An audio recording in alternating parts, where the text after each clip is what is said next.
Convidamos de imediato o Dr. Sebastião Vieira Caixeta para emitir o seu pronunciamento no prazo de 15 minutos. Dr. Sebastião Vieira Caixeta é presidente da Associação Nacional dos Procuradores do Trabalho. É a palavra, doutor Sebastião. Boa tarde, senhoras e senhores. Eu quero pedir permissão para cumprimentar a todos, nas pessoas do senhor presidente desses trabalhos e desta corte, a quem cumprimento pela iniciativa, e também meus colegas, membros do Ministério Público do Trabalho. Eu pretendo aqui fazer a exposição rápida, dentro do período definido, citando principalmente casos que são encontrados no dia a dia da atuação dos procuradores do trabalho. Muitas das telas que trouxe poderão ser passadas rápidas, porque já foram hoje mencionadas por outras exposições, e vou procurar, em seguida, comentar alguns pontos que reputo de extrema importância. Bom, primeiro, já foi dito aqui hoje, o número de pessoas terceirizadas no Brasil, que supera o número de 10 milhões de pessoas. O próprio presidente, na sua fala inicial, lembrou um ponto importantíssimo para a abordagem da questão da terceirização, que é a declaração da OIT, referente aos fins e objetivos, o axioma de que o trabalho não é e não pode ser tratado jamais como uma mercadoria. Também já foi referido aqui rapidamente a intenção, o escopo da terceirização, a transferência do acessório, das atividades secundárias para a concentração no negócio principal, isso gerando especialização, aumento de produtividade, redução de custos e, consequentemente, aumento do lucro. Eu vou centrar muito da minha fala nos pontos que, como disse o doutor Camargo, nosso procurador-geral, talvez não chegue com mais frequência, são os efeitos danosos da terceirização, que não há como negar, estão aí batendo às portas dos tribunais todo dia, da fiscalização do trabalho, aqui, doutora Rosângela, e também do Ministério Público do Trabalho. E creio que eles decorrem de alguns pontos principais, que é o foco excessivo na redução dos custos com a mão de obra, a redução dos direitos trabalhistas, jornada excessiva, o descuido, o desrespeito total com o meio ambiente do trabalho, a dispersão e a falta de representatividade sindical, tudo isso gerando com muita força uma precarização nas relações de trabalho. Trago uma tabela que sintetiza um pouco disso. Não vou me ater a ela, porque, como disse, isso já foi hoje comentado por outros dados. Eu vou passar essas tabelas de maneira mais rápida, mas o que se demonstra nos estudos, principalmente do DIEESE, como já foi referido aqui hoje pelo presidente da CUT, efetivamente, a precarização da mão de obra terceirizada em relação aos trabalhadores efetivos. Seja uma remuneração menor, jornada mais elevada, e o que é principal nisso tudo também é a ocorrência de acidentes do trabalho, e isso é gritante, com muito mais frequência no âmbito dos terceirizados do que dos empregados diretos.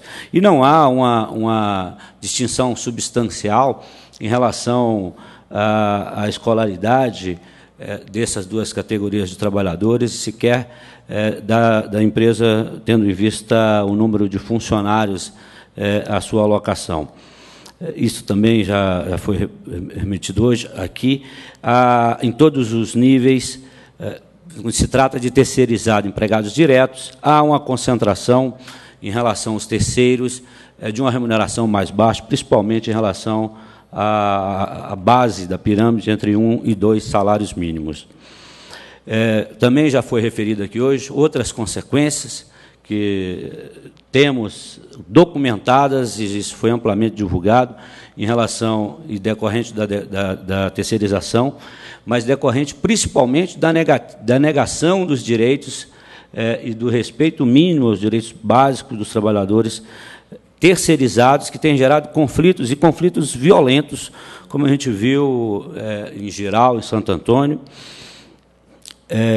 Há um efeito também já documentado de maneira pragmática, mas também em estudos técnicos, como já referido, de redução dos direitos trabalhistas, patente que o terceiro tem uma redução quando, em comparação aos empregados da empresa contratante, os chamados empregados diretos, e isso reflete no nível de remuneração e nos outros benefícios, independentemente da qualificação profissional. O trabalhador discriminado também o trabalhador terceirizado também sofre cotidianamente, como já foi dito aqui, discriminação. Ele é um trabalhador tratado como um cidadão, um trabalhador de segunda categoria, não tem identidade, não tem nome. Na verdade, a gente se refere comumente ao trabalhador terceirizado como o terceirizado. Ninguém sabe o nome dele, sabe-se o nome dos outros, dos demais, mas não do terceirizado. Um quadro que traz prejuízos de maneira avassaladora é a situação do meio ambiente do trabalho, o descumprimento da norma de segurança e medicina do trabalho. Já foi dito, e é verdade, a nossa legislação impõe, a nossa legislação nacional, mas também a Convenção da OIT, que haja a solidariedade a observância das regras de segurança e medicina no trabalho. O meio ambiente do trabalho é responsabilidade da empresa tomadora e também da contratada. Infelizmente, não é isso que se verifica quando se olha o nível de acidentes ocorridos entre os terceirizados. Já foi referido, 5 entre 4 mortes, de cada 5 mortes, 4 ocorrem entre terceirizados, de cada 10 acidentes, 8 estão entre os terceirizados. Isso acontece no setor elétrico, isso acontece no setor petroleiro, isso acontece de maneira geral. Caso aqui um levantamento da Federação Única dos Petroleiros dá conta de que de 283 mortes no setor petroleiro, 228, ou seja, 80,56%, se dá entre os terceirizados. Outro setor que também vai na mesma linha, então isso já está mais do que sedimentado, não há como se contestar que efetivamente há um completo grau de desrespeito em relação à questão do meio ambiente do trabalho dos terceirizados. Também um outro mito que sempre se diz é que a terceirização necessariamente traz eficiência. Nós tivemos recentemente um caso no Rio de Janeiro, o caso da Light, que o próprio presidente da companhia disse que não, que o que gerou todos aqueles incidentes lá foi justamente a terceirização. Trago também esse caso apenas como um exemplo. Um dado que já foi referido, en passant, pelo menos pela representante do SINAIT, é a questão da terceirização e do trabalho escravo. É muito mais comum a ocorrência de trabalho escravo relacionado à terceirização. As operações que se dão, normalmente verifica que há a contratação por intermédio da pessoa, por empresa ou por pessoa física, numa relação triangular em que gera essa situação de exploração máxima do trabalho escravo, e isso tem sido documentado dentro desses quase 40 mil pessoas resgatadas de 95 até o ano de 2010, a ocorrência muita frequência envolvendo também empresas terceirizadas. E aqui, por ocasião recente do exemplo da Zara, nós tivemos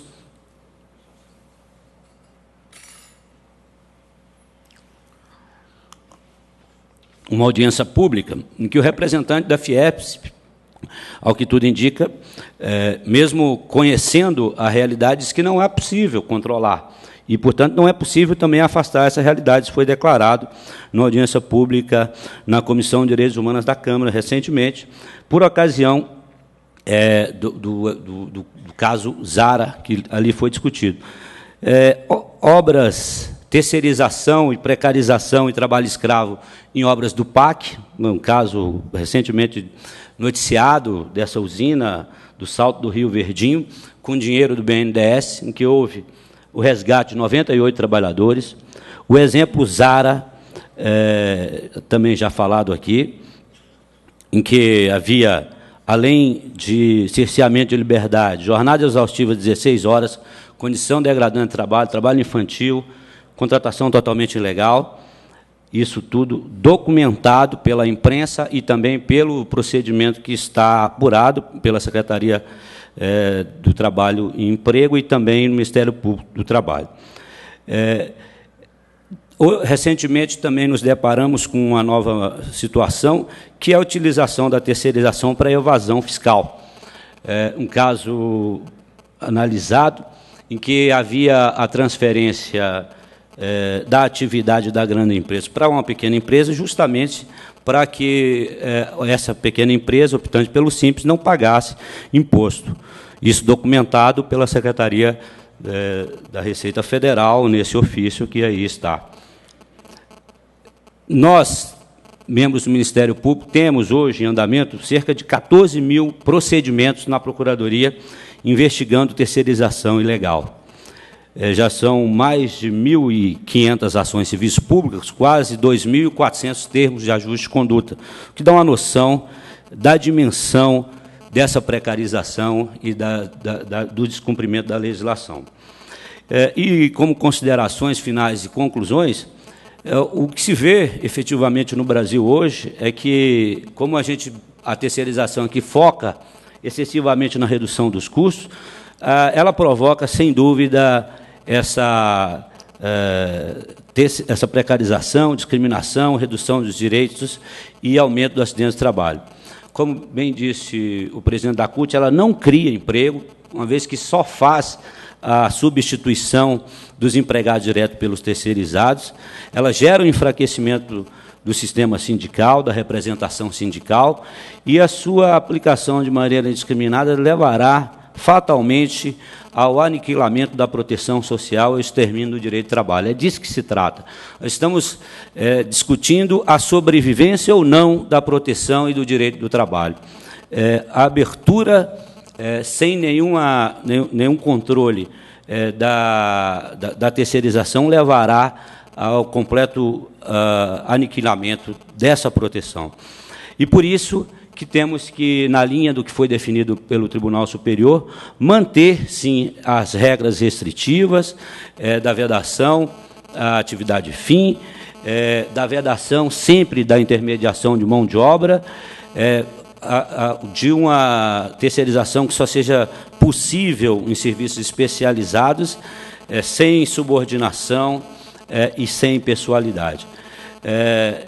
E que também se caminhe para o que está se tratando agora da possibilidade de um projeto de lei, senhor presidente, os respeitos, além dessas regras de licitude, também a isonomia do direito, já reconhecido por essa Corte, a responsabilidade solidária e o meio ambiente do trabalho protegido, na linha, inclusive, do que é um projeto de lei que foi recentemente elaborado por uma comissão de juristas no Ministério da Justiça, em colaboração com o Ministério do Trabalho, que vários ministros dessa casa participaram dessa elaboração, está pronto para ser encaminhado ao Congresso Nacional e que contempla todas essas preocupações. Então, a verdade é que temos que caminhar, sim, para uma regulamentação, mas uma regulamentação que tenha a preservação, em primeiro lugar, da dignidade da pessoa humana e a valorização do trabalho humano, sobretudo. Muito obrigado, senhor presidente.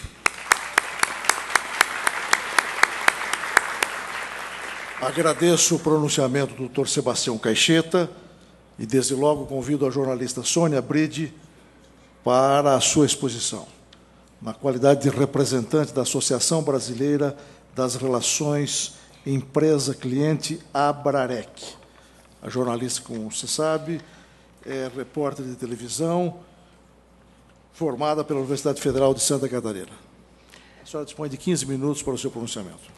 Senhor presidente, senhoras e senhores, eu fui convidada para vir aqui, não para fazer um testemunho nem contra, nem a favor, mas para contar um pouquinho do que eu vi trabalhando como correspondente no exterior em 3 continentes nos últimos 15 anos. A primeira coisa que eu gostaria de dizer para vocês é que esse período coincidiu com uma grande revolução. Uma revolução tecnológica que os futurólogos não botavam nos seus caderninhos. Tinha carro voador, tinha uma porção de homens biônicos, mas ninguém previu a incrível revolução das comunicações.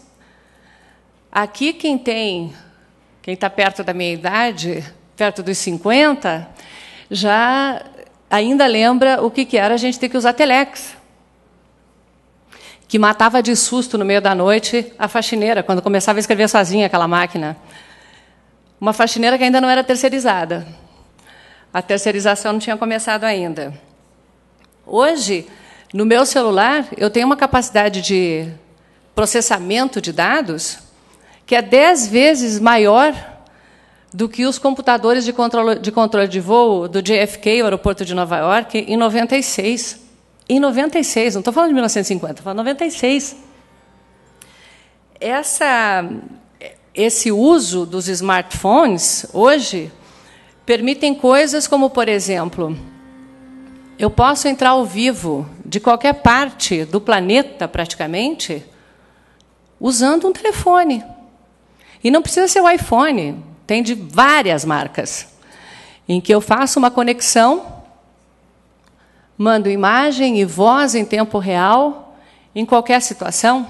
A rapidez das notícias, quando eu fui correspondente pela primeira vez, em 96, em Nova York, antes disso, em 95, em Londres, a gente precisava comprar um sinal de satélite.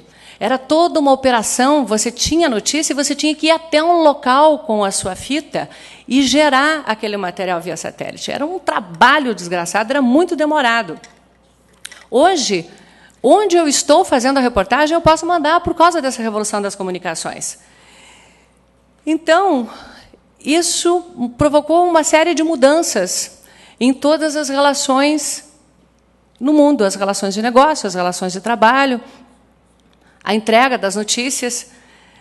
E o jornalista que vocês conhecem bem, o Thomas Friedman, que é do New York Times e que é um grande autor, escreveu O Mundo é Plano.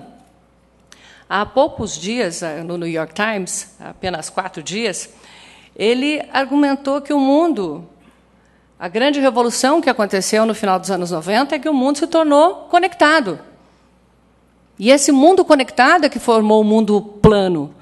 Mas agora ele não é mais um mundo conectado, é um mundo hiperconectado.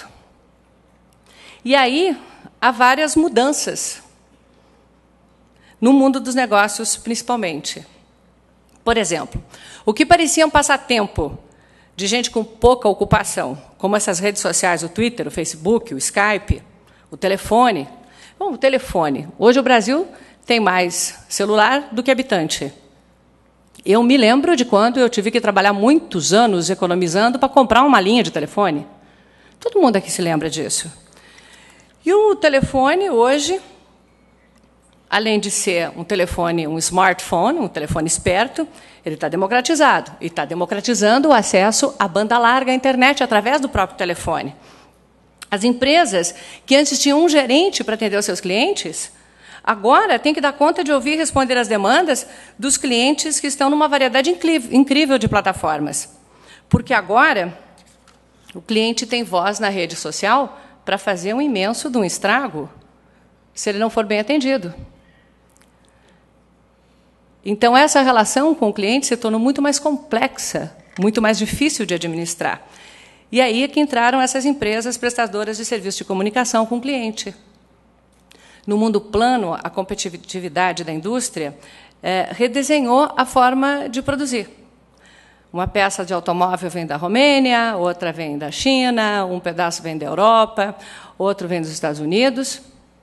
E aí, em São Bernardo do Campo, ou São José dos Pinhais, ou em Betim, em Minas Gerais, isso vira um automóvel brasileiro.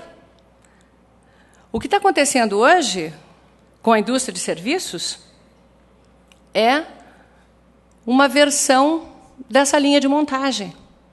Mesmo os serviços precisam juntar coisas aqui e ali para tornar o seu trabalho mais eficiente.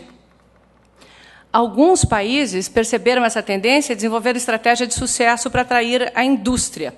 E a China é o maior exemplo, porque ela começou a atrair as indústrias pensando já nesse modelo da interconectividade. Vou dar um exemplo muito rápido. Eu visitei em Tianjin, que é uma grande cidade de 12 milhões de habitantes, que fica perto de Pequim, tem um grande porto. Eu visitei a fábrica da Nokia, que é uma indústria finlandesa, e foi atraída para ir para a China, com a seguinte proposta: venham, vocês vêm para o nosso parque, nós temos um porto muito moderno ao lado, e eu garanto a vocês que a China tem pelo menos 12 portos maiores e melhores do que o nosso maior e melhor. A infraestrutura da China é uma coisa admirável que eles conseguiram montar nesses últimos 30 anos. E vocês, da Nokia, vão ter uma fábrica em U. Nessa ponta estão os fabricantes da tela de cristal líquido, do microchip, a casca plástica, o acabamento. Aqui, na ponta baixa do U, está a fábrica da Nokia. Tudo isso vem on demand, de acordo com a necessidade, nos números necessários e na hora necessária, através de esteira, para dentro da fábrica da Nokia.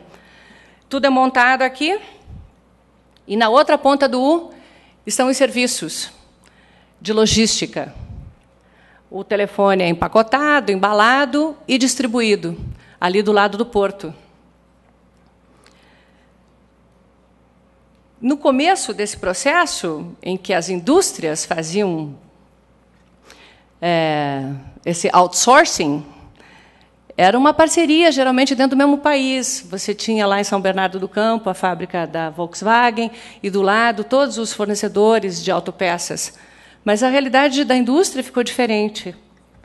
E, hoje, esse processo ficou globalizado.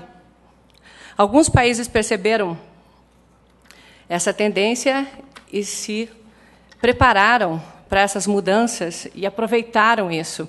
Talvez o país que melhor aproveitou, em termos de crescimento econômico, foi a China. E esse crescimento econômico da China provocou o maior caso de ascensão social da história da humanidade. Hoje já são 600 milhões de pessoas na classe média. 600 milhões de pessoas que há 30 anos viviam na miséria. Nunca na história da humanidade tanta gente saiu da pobreza em tão pouco tempo. A China faz a cada 10 anos o que a Europa levou 50 para fazer. E ela oferece essas condições para que as empresas façam cair os seus custos, conseguem competir em melhores condições. E as empresas como a Apple, como já foi visto aqui, conseguem se concentrar na sua atividade principal, no que eles são realmente bons, que é pensar e desenvolver tecnologia, e acabam importando e distribuindo essa fabricação. Apesar de que eu não considero que a Foxconn seja um grande exemplo de terceirização em termos de qualidade da vida do trabalhador. As relações da Foxconn com os seus trabalhadores não chega a ser um grande exemplo. Mas veja o caso de outras empresas. A IBM. A IBM, que era uma gigante do setor de computadores, se tornou uma grande parceira de empresas de todos os tipos. Hoje, em várias empresas do mundo inteiro, você tem lá dentro um departamento da IBM. E o que ela está fazendo? Ajudando a desenvolver programas de computador customizados. Aqui no Brasil, o setor de tecnologia de informação, que é isso que a IBM faz em muitas empresas, esse setor está crescendo 30% ao ano, desenvolvendo plataformas para ajudar as indústrias a se modernizarem. E isso leva também à contratação de empresas chamadas de telemarketing ou de call center. Se você fabrica lavadoras de roupa, por que você precisa ter um setor próprio de atendimento ao cliente? Por que não contratar essa tarefa de uma empresa especializada? Isso é feito no mundo inteiro. Agora, o Brasil tem uma característica diferente. Por causa da língua, que é pouco falada lá fora, nós precisamos contratar esses trabalhos aqui dentro do Brasil. Muitos países exportam esse trabalho. É o caso da Europa inteira e os Estados Unidos. A França, que é um país que tem uma regulação muito grande do mercado de trabalho, das relações com os trabalhadores, de todos os países que eu conheci de perto, é o que melhor cuida dos seus trabalhadores, em termos de legislação. Eu falei isso tudo já? Uau! A França também terceiriza. Eu trouxe uma reportagem para mostrar para vocês sobre a Índia, que faz a terceirização do trabalho de call center e que, com isso, conseguiu, por causa da qualidade da sua educação, conseguiu botar muita gente na classe média exportando trabalho. Como é que nós estamos de tempo total, senhor presidente? Tem 4 minutos para mostrar o vídeo ou a gente pula ele? Infelizmente, 4 minutos, no máximo. Então, vamos ver esse vídeo, que eu acho que é uma boa forma de ver como é que a educação consegue fazer um salto. Porque o que começou como trabalho de call center, de responder chamada, se tornou um trabalho, tem se tornado cada vez mais um trabalho de alta qualidade de tecnologia da informação. Então, eu deixo vocês aqui vendo o material da Índia. Que na Índia, os séculos não se sucedem, coexistem.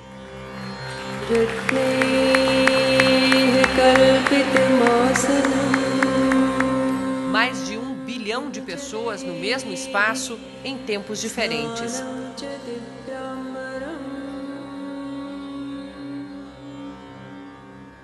A maior parte do comércio ainda é feita nas ruas. Quem tem uma portinha de loja tem ao lado um gerador para garantir energia. Uma infraestrutura caótica, uma classe média maior do que toda a população brasileira. E 300 milhões de miseráveis vivendo com menos de $1 por dia. Pois a Índia, se continuar a crescer no ritmo dos últimos anos, em média 8% ao ano, vai chegar a 2040 como o 3º país mais rico do mundo. Isso porque está conseguindo dar um salto de desenvolvimento, saindo de uma indústria atrasada, quase primitiva, direto para a alta tecnologia da informação. Se 1 de cada 3 indianos é analfabeto, o país tem também milhões de profissionais que estão entre os melhores do mundo em tecnologia de informação. Perto da capital, Nova Delhi, Gurgaon é a cidade dos call centers, ilhas de excelência no meio do caos. Eles estão na Índia, mas trabalham no horário dos clientes ao redor do planeta. Administram grande parte do sistema financeiro mundial. Processam dados, criam novos programas de computador. Engenheiros indianos desenham estruturas de moléculas para a indústria farmacêutica. Das 500 maiores empresas do mundo, 125 têm aqui departamentos de pesquisa e desenvolvimento de produto. O setor cresce a 28% ao ano, não por causa do governo, mas apesar dele. It's held back by our bureaucracy. A Índia é freada pela burocracia, desabafa o dono de uma grande empresa. Mas então como ele ficou bilionário? Muito simples. Como este setor é super novo, o governo não tinha regulamentação para nos controlar. E a tecnologia nos permitiu criar atalhos na falta de infraestrutura. Cada prédio gera sua própria energia. Tem sistemas computadorizados para transportar os funcionários de casa para o trabalho. Tem seus próprios restaurantes. As comunicações não dependem da companhia pública. Satélites fazem o atalho. Noite aqui, dia nos Estados Unidos. Americanos com contas atrasadas, pendências nos planos de saúde, recebem ligações de operadores indianos. Márcia paga a faculdade com o salário de operadora. Diz que muitos americanos ficam curiosos quando sabem que ela está ligando de tão longe. Outros desligam na cara dela. Dizem que estou roubando emprego deles. Essa transferência de serviços tem um nome: outsourcing. E nesse jogo, a Índia é a campeã mundial. Essa indústria, que tem como principal matéria-prima gente muito bem qualificada, rendeu à Índia, no ano passado, 23 bilhões de dólares em exportações. E isso é 2,5 vezes o total das exportações do Brasil em soja e derivados. Uma vantagem é que grande parte dos indianos fala inglês. Este executivo, que está implantando operações da empresa em Campinas, conta que no Brasil tudo custa 50% mais caro, de salários a impostos. Mas estes milhões de jovens com salário equivalente a R$1.000 estão comprando casas, fazendo explodir o setor de construção civil. Em 2001, só tinha 3 shopping centers no país. Este ano, chegam a 350. Mas a economia não sobe por encantamento.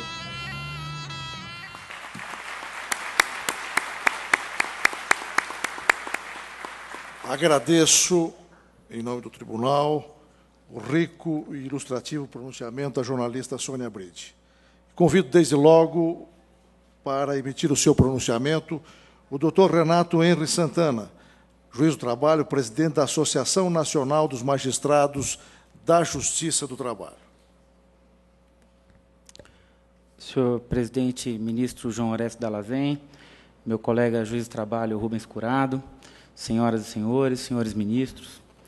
Em primeiro lugar, presidente Dall'Azen, gostaria de parabenizar o Tribunal Superior do Trabalho e Vossa Excelência pela iniciativa das audiências públicas. Espero que seja o início de uma série de audiências públicas que possam trazer a sociedade para dentro dos tribunais. Eu acho que informação e debate nunca é demais. E eu acho que esse é o papel que essa audiência, sem dúvida alguma, já está cumprindo. Quero agradecer também a oportunidade que é dada à Ana Matra para tentar trazer aos participantes dessa audiência pública uma tentativa de explicar ou justificar a posição dos juízes do trabalho, em geral, claro, não em casos concretos, e também não de todos, no que se refere à terceirização. Normalmente, as pessoas vendo um representante da Ana Matra aqui neste palanque, obviamente já deverão dizer, bom, esse juiz do trabalho vai ser contra a terceirização. E vão acertar. E vão acertar por quê? Vão acertar porque o nosso instrumento de trabalho, dos juízes do trabalho, é o direito do trabalho. Então, não é que nós temos uma posição ideológica ou xiita contrária à terceirização. Não, nós temos formação em direito do trabalho. E o direito do trabalho ele é baseado em princípios. Princípios que todos nós conhecemos. E princípios, embora quando a gente vá dar uma aula na graduação sobre princípios, geralmente o aluno acha que é um assunto menos importante. Pergunta se até vai cair na prova, não é, professor Pedro Paulo Manos, foi meu professor na faculdade. Vai cair na prova isso? É claro que vai cair na prova isso. O princípio é a verdade fundante de uma ciência. E é esse princípio que nos faz pensar a terceirização de um modo muito peculiar. Peculiar por quê? Porque todas as formas de terceirização e a sua implementação indiscriminada, elas vão ferir o princípio protetivo do direito do trabalho, que não é apenas um princípio de interpretação, também é um princípio da elaboração das leis. Por isso, a Ana Matra, quando chamada ao Congresso Nacional, tem comparecido ao Congresso Nacional. Entendemos que o Congresso Nacional é, claro, o lugar próprio para se discutir uma eventual regulamentação, respeitaremos a regulamentação que for feita, mas temos ido ao Congresso Nacional para fazer esse alerta de quem tem no direito do trabalho o seu instrumento, a sua ciência básica.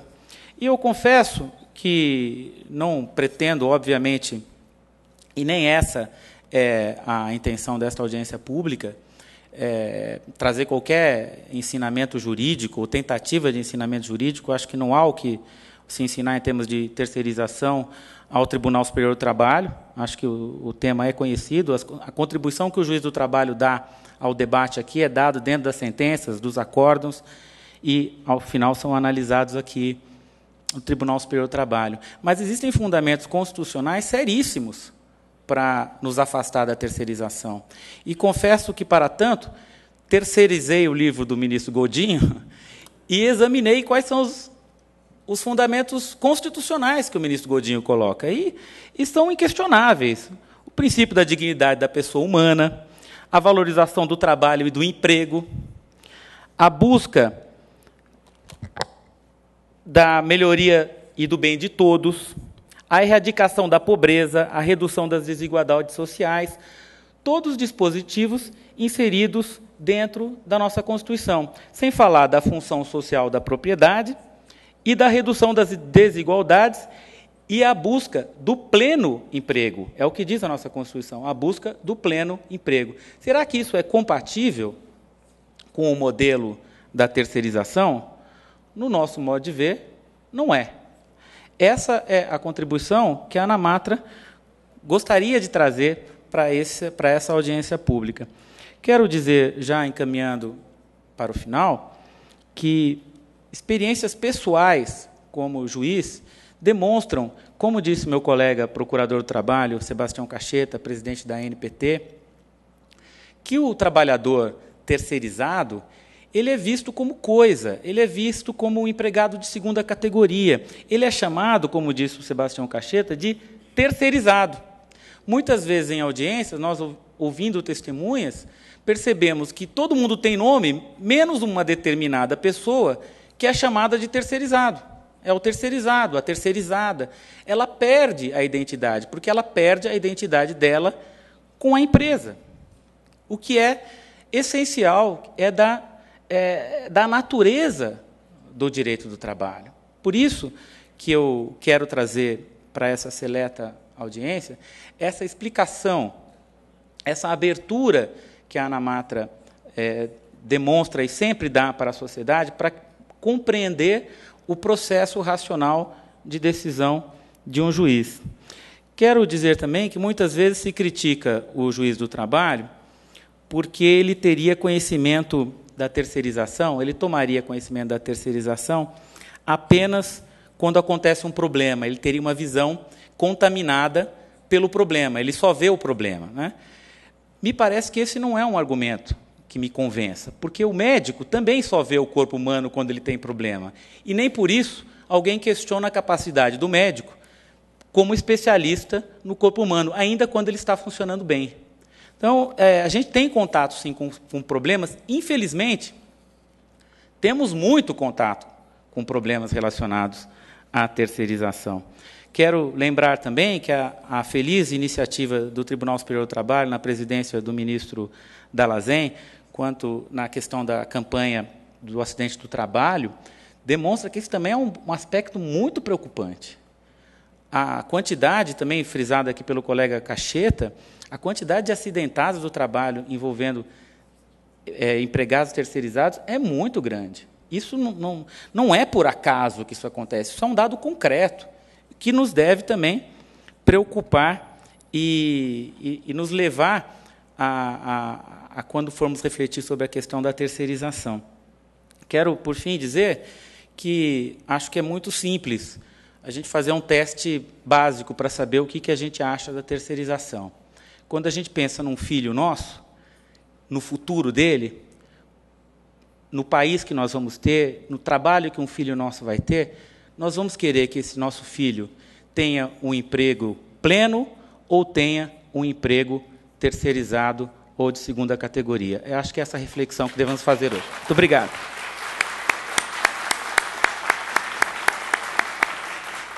Agradecemos a intervenção do Dr. Renato Santana, em nome da Associação Nacional dos Magistrados da Justiça do Trabalho. Teremos o prazer agora de ouvir o pronunciamento do professor Márcio Pockmann, presidente do Instituto de Pesquisa Econômica Aplicada, IPEA. O professor Márcio Pockmann é graduado em Economia pela Universidade Federal do Rio Grande do Sul e cursou doutorado em Ciência Econômica pela Universidade Estadual de Campinas. É professor livre-docente da Universidade Estadual de Campinas. Professor Márcio Pockmann, Vossa Excelência dispõe de 15 minutos para um pronunciamento sobre terceirização. Tem a palavra. Muito obrigado, senhor presidente do Tribunal Superior do Trabalho, ministro João Delazen, caros ministros que compõem o Tribunal Superior do Trabalho, prezados companheiros dessa jornada de reflexão sobre a terceirização, nosso abraço fraterno. Ademais de saudar a todos, gostaria justamente de parabenizar essa iniciativa do Tribunal Superior do Trabalho pelo diálogo democrático ao tema da terceirização de mão de obra, que no Brasil tem tido a força equivalente a uma quase reforma trabalhista. O Brasil foi um dos países que não realizou uma reforma trabalhista abrangente, conforme verificada em alguns outros países, mas, no entanto, não deixou de estabelecer medidas, e entre elas a possibilidade da terceirização terminou representando uma alteração significativa na forma de funcionamento do mercado de trabalho brasileiro. Uma discussão como essa, se fosse realizada nos anos 90, seria quase impossível, diante do predomínio do pensamento único que apregou falsas verdades, como, por exemplo, que o Brasil não criaria mais empregos assalariados, pois o futuro seria apenas e tão somente do empreendedorismo. Apregoou também que o Brasil não criaria mais empregos formal, decretando que a consolidação das leis do trabalho seria arcaica, peça de museu. Decretou também que a indústria não geraria mais postos de trabalho. Com o crescimento econômico acelerado dos últimos anos, combinado com distribuição da renda, o Brasil vem batendo recordes atuais de geração de emprego assalariado, sendo a 10 postos de trabalho gerados no Brasil, 9 formais. Nós nunca tivemos essa relação ao longo da história brasileira, tampouco no milagre econômica. Viva a CLT, que, apesar das críticas, constitui-se, nesse início do século XXI, referência inalienável do padrão civilizatório que se quer para todos no Brasil. A terceirização, pode-se dizer, assemelha-se ao colesterol humano. Há o positivo e também o negativo, o bom ou ruim. Tal como na medicina, que valoriza o colesterol bom para combater o ruim, a regulação pública do trabalho precisa extirpar a banda podre da terceirização. Não podemos jogar fora o bebê limpo com a água suja. O Brasil pode ser o porto seguro de muitos empregos que se dispersam no mundo por força da terceirização transnacional, crescente em alguns países asiáticos, bem como pode o Brasil fortalecer internamente a terceirização sadia, assentada na especialização da atividade como base de ganhos da produtividade por força da inovação técnico-produtiva. O Brasil não quer mais ser liderado, quer protagonizar um padrão de emprego contemporâneo com os ganhos crescentes de produtividade, material e imaterial, que a revolução tecnológica em curso proporciona. A terceirização é um fenômeno do setor de serviços, base da geração de novos ganhos de produtividade pela predominância crescente do trabalho imaterial. Tudo isso para dizer que não podemos esquecer do colesterol ruim, da banda podre que torna a terceirização no Brasil identificada, muitas vezes, com a precarização do trabalho e, por que não dizer também, do aniquilamento dos direitos sociais e trabalhistas para uma parte dos ocupados. Tal como no ensino precário, ainda existente no país, que faz com que nossos alunos tenham que frequentar 3 anos de escola para aprenderem o que, em outros países, estudantes aprendem em apenas 12 meses, a terceirização no Brasil, especialmente na sua banda podre, faz com que, por meio da rotatividade, um trabalhador nessas condições precise de 3 anos para poder contribuir 12 meses para a Previdência Social. A banda podre da terceirização impõe ritmos de rotatividade 2 vezes maior ao verificado na média dos empregados formais. Ademais, a terceirização da banda podre contribui ainda mais para o paradoxo da jabuticaba brasileira. Em todo o mundo, quanto mais empregos são gerados, mais rápido se reduz o desemprego e, por consequência, a quantidade de beneficiários do seguro-desemprego. Pois bem, no Brasil, a expansão do emprego formal no período recente, que tem resultado na redução do desemprego, só faz aumentar os beneficiários do seguro-desemprego. Isso porque a rotatividade no trabalho, sobretudo aquela associada à terceirização do colesterol ruim, impõe mais trabalhadores demitidos a demandarem o seguro-desemprego, num quadro de desemprego decrescente e de forte expansão do emprego formal. Quais são as razões fundamentais da terceirização falsa? Sim, falsa porque existe de forma dissuante dos objetivos consagrados pela terceirização verdadeira da mão de obra, fundamentada na inovação técnica produtiva e na especialização do trabalho qualificado. No setor público, nós podemos perceber que a terceirização falsa vem cumprindo a 3 aspectos principais. O primeiro, relativo ao tema da estabilidade no emprego público. Como não se enfrenta abertamente o que o legislador da Constituição Federal de 1988 estabeleceu em termos de generalizada estabilidade no serviço público, os gestores do Estado brasileiro, em âmbito federal, estadual e municipal, e ainda nos poderes executivos, legislativo e judiciário, têm feito prática comum o uso da terceirização como forma de substituição de determinados postos de trabalho, especialmente no âmbito da administração, na vigilância, asseio e conservação, alimentação, transporte, entre outros, da substituição pela subcontratação. Ora, isso nos parece terceirização falsa, utilizando em substituição o estabelecimento de uma contratação pública sem a garantia da estabilidade funcional, o uso recorrente da terceirização como forma de evitar a estabilidade no emprego aos postos de trabalho, de maneira geral, mais simples. Ao mesmo tempo, pelo ajuste fiscal recorrente, transferam-se recursos comprometidos anteriormente como custeio nos recursos humanos, cada vez mais para fornecedores e compradores na rubrica orçamentária. Portanto, temos aqui uma questão em que a terceirização termina por substituir um debate mal feito a respeito da estabilidade e não estabilidade no serviço público.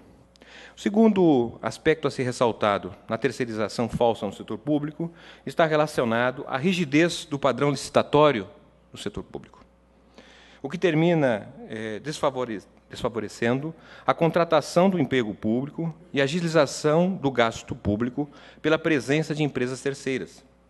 O exemplo do Programa Saúde da Família tem sido feito por intermédio da subcontratação de mão de obras, médicos, enfermeiros, profissionais da saúde, que são contratados por organizações sociais e cooperativas, na ausência de um contrato de trabalho público aos trabalhadores do segmento da saúde. Repetem-se exemplos em outras categorias profissionais. Portanto, a ausência de uma definição a respeito do emprego público, de categorias que são constituídas para atender determinados objetivos da política pública, termina sendo utilizado, à luz da rigidez da licitação, a terceirização, que não tem nada a ver com os princípios geradores da terceirização saudável. E, por fim, motivos da terceirização falsa no setor público estão relacionados ao nó da corrupção no setor público. Dados existentes a respeito da terceirização no setor público indicam que o custo da subcontratação é, no mínimo, 3 vezes maior do que aquele empregado na contratação direta de um trabalhador no serviço público. Há casos, inclusive, que o custo de contratação pela terceirização é 10 vezes maior ao que se paga se pagaria a um trabalhador contratado diretamente pelo Estado. Se o diagnóstico de que a subcontratação deve ser de custo menor para o empregador, como justificar que a contratação pela terceirização implica gastos muitas vezes superiores ao que implicaria a contratação direta? Sem falar nas experiências, nas manifestações de assédio moral e sexual a todos que se relacionam, muitas vezes, à expansão do trabalho terceirizado. Isso só no setor público, que sinaliza para a falsa terceirização que precisa ser extirpada. Mas no setor privado, além do corruptor, destacam-se também outras características a serem ressaltadas. Primeiro, em relação à competitividade espúria. Pesquisas realizadas no Brasil, em especial no IPEA, Instituto de Pesquisa Econômica Aplicada, mostram que as empresas competitivas, interna e externamente, possuem o custo de contratação laboral superior aos das demais empresas. Empresas que exportam pagam mais aos seus empregados do que as empresas que não exportam. Portanto, entender o rebaixamento do custo da contratação como elemento de competitividade, utilizando-se da terceirização, é um reforço à sua falsidade, pois gera condições não isonômicas de competição entre os que participam e não participam desse tipo de competição. Segunda característica, a nosso ver, importante de ser ressaltada, da terceirização falsa, nas atividades simples, exercidas em função da baixa escolaridade e qualificação profissional. O método da terceirização falsa tem sido utilizada com o princípio do salário-eficiência.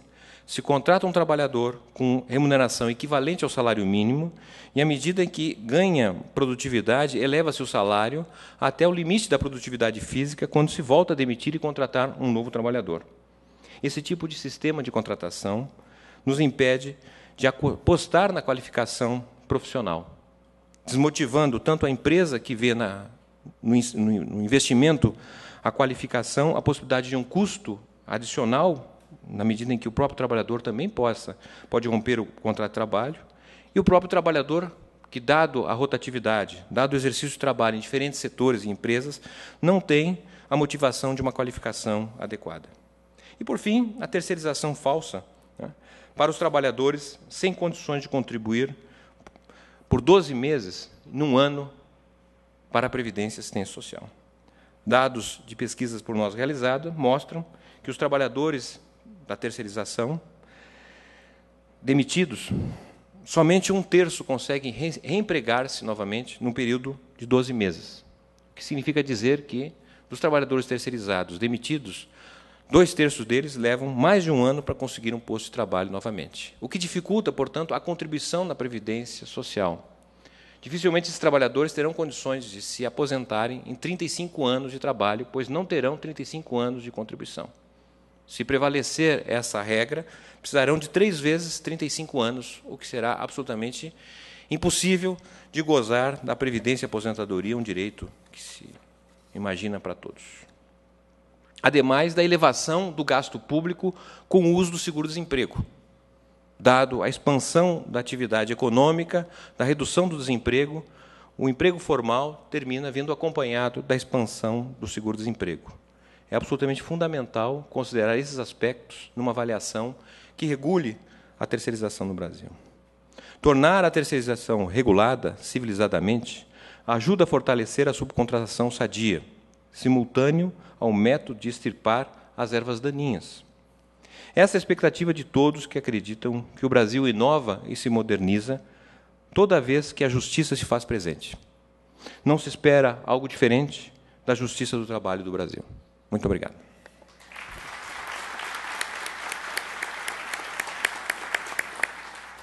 Somos muito gratos ao pronunciamento do professor Márcio Pokmann.